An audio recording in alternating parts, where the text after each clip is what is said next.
And it goes a little something like.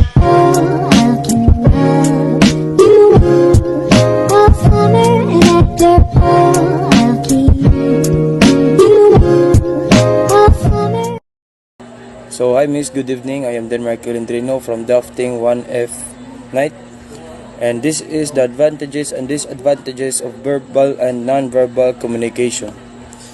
First off, verbal communication. Verbal communication is a type of oral communication wherein the message is transmitted through the spoken words, and it is what we are always doing, and it is always present in our daily lives. Just like what I am doing right now, the advantages of verbal communication is it aids people to give faster feedback, helps to get work done in less time, and very easy to prepare. These are just among many examples of advantages in verbal communication.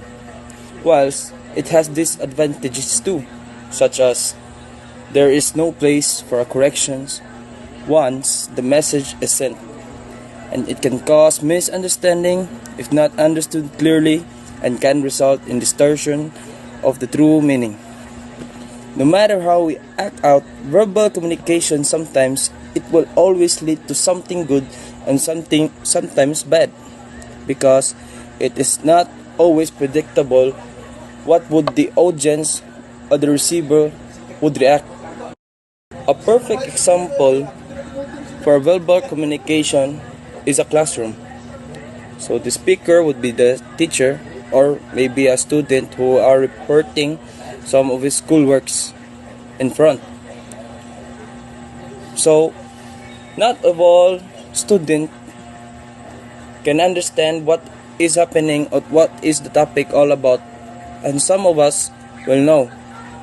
So as what did I said, it is not predictable what would the audience would react to the topic.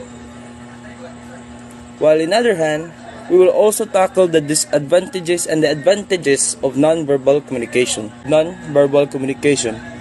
So, first, it can help to communicate with people who can't hear and speak by using sign language. It can also help to communicate with foreign people who don't understand our language, and helps to communicate with distant person. Well, if you have a friends, relatives, or a family member who had a problem with hearing, like a deaf person, then you are familiar and been using nonverbal communication. So the similarities of these two are they had their own way of communicating. It's always had the same point and can also mix conflict, like misunderstanding and miscommunication. And the difference of these two topics are how they perform communication. Verbal is using words, and non-verbal can come like sign languages and sometimes form of arts.